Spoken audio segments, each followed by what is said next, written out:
Hi hello friends అందరికీ నమస్కారం. ఈరోజు ఈ వీడియోలో రేషన్ కార్డు ఉన్న ప్రతి ఒక్కరూ తప్పకుండా చూడాల్సిన ఒక కీలక అప్డేట్ ఇది. ఎందుకంటే ఇప్పుడు వరుసగా 3 పెద్ద శుభవార్తలు బయటకు వస్తున్నాయి. ఇందులో ముఖ్యంగా ఆడబిడ్డ నిధి పథకం కింద భారీ మార్పులు, ఎన్టీఆర్ భరోసా పెన్షన్లకు కొత్త అప్లికేషన్స్, అలాగే తల్లికి వందనం పథకం రెండో విడత డబ్బులపై క్లియర్ అప్డేటు రావడం వంటి ముఖ్యమైన విషయాలు ఉన్నాయి. ఇవి నేరుగా మీ అకౌంట్లోకి డబ్బు వచ్చే అవకాశాలు ఉన్నాయి. ఇందులో ఎవరు అర్హులు, ఎప్పుడు అప్లై చేయాలి, ఎంత డబ్బు వస్తుంది, ఎలాంటి రూల్స్ ఫాలో అవ్వాలి అన్నది క్లియర్గా మీకు చెప్పబోతున్నాను. వీడియోని ఎక్కడ కూడా స్కిప్ చేయకండి ఫ్రెండ్స్, అండ్ వచ్చి చూడండి. వీడియో స్టార్ట్ చేసే ముందు మీకు ఒక small request friends, AP government నుంచి పథకాలకు సంబంధించి ఏ చిన్న అప్డేట్ వచ్చినా మీరు మిస్ కాకుండా ఉండాలంటే వెంటనే మన ఛానల్ని సబ్స్క్రైబ్ చేసుకోండి. అండ్ సబ్స్క్రైబ్ చేసుకున్న వాళ్ళందరూ కూడా సబ్స్క్రైబ్ బటన్ పక్కనున్న గంట సింబల్లో ఆల్ అని పెట్టుకోవడం మర్చిపోకండి ఫ్రెండ్స్. ఇలా పెట్టుకోవడం వల్ల నేను పెట్టే ప్రతి ఒక్క వీడియో మీరు నోటిఫికేషన్ రూపంలో పొందగలరు. అండ్ వీడియో మీ నచ్చితే లైక్ చేయండి ఫ్రెండ్స్. సో మాత్రం లేట్ చేయకుండా వీడియోలోకి వెళ్ళిపోద్దాం.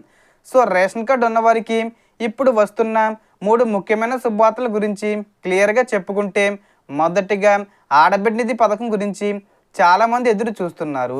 ఈ పథకం కింద ప్రతి నెల 1500 రూపాయలు కాకుండా ఒకేసారి 18,000 రూపాయలు విడుదల చేయడానికి ప్రభుత్వం ఆలోచిస్తుంది. ఇంకా దాని మీద క్లారిటీ రావాల్సి ఉంది. సో సాధారణంగా రేషన్ కార్డు తప్పనిసరి, కుటుంబ ఆదాయం ఒక నిర్దిష్ట పరిమితిలో ఉండాలి, అలాగే ఆడపిల్ల కుటుంబంలో నమోదై ఉండాలి, ఇంకా బ్యాంక్ అకౌంటు ఆధార్తో లింకే ఉండాలి. ఈ పథకానికి సంబంధించిన పూర్తి అప్డేట్స్ ఏప్రిల్ 30 తేదీ వచ్చేలోపు వచ్చే అవకాశం ఉందని చెబుతున్నారు. కాబట్టి అప్పటి వరకు అధికారిక ప్రకటన కోసం వేచి ఉండడం మంచిది.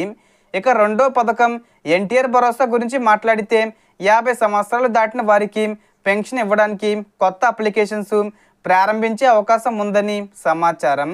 ఈ అప్లికేషన్స్ కూడా ఏప్రిల్ 30 లోపు స్టార్ట్ అయ్యే అవకాశం ఉంది. ఈ పథకంలో ముఖ్యమైన రూల్స్ ఏమిటంటే, అప్లై చేసే వ్యక్తి వయసు కనీసం 50 సంవత్సరాలు ఉండాలి, ఆదాయం తక్కువగా ఉండాలి, మరియు ఇప్పటికే మరే ఇతర ప్రభుత్వ పెన్షను తీసుకుంటూ ఉండకూడదు. అర్హులైన వారికి ప్రతి నెల 4,000 రూపాయల వరకు పెన్షన్ వచ్చే అవకాశం ఉందని చెబుతున్నారు. అప్లికేషన్ సమయంలో ఆధారు, రేషన్ కార్డు, వయసు ప్రూఫ్, బ్యాంకు డీటెయిల్స్ అవసరం అవుతాయి. ఇక మూడవ శుభవార్త తల్లికి వందనం పథకం గురించి.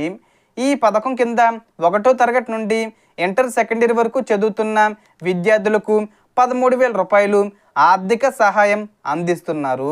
ఇప్పుడు రెండవ విడత డబ్బులు ఎప్పుడు వస్తాయనే విషయం చాలామంది ఎదురు చూస్తున్నారు. ఈ విషయంలో ప్రభుత్వం ఏప్రిల్ 30 లోపు అధికారిక ప్రకటన చేసే అవకాశం ఉందని సమాచారం. అంటే ఈ పథకాన్ని మే నెలలో విడుదల చేస్తారా, లేక జూన్ నెలలో విడుదల చేస్తారా, కొత్తవారు అప్లై చేసుకోవడానికి ఛాన్స్ ఇస్తారా, అలాంటివి చెప్తారు. ఈ పథకానికి సంబంధించిన రూల్స్ చూస్తే, విద్యార్థి ప్రభుత్వ లేదా గుర్తింపు పొందిన స్కూల్లో చదువుతూ ఉండాలి, హాజరు శాతం సరైన విధంగా ఉండాలి, కుటుంబం రేషన్ కార్డు కలిగి ఉండాలి, అలాగే బ్యాంక్ అకౌంట్ వివరాలు సరిగ్గా నమోదై ఉండాలి.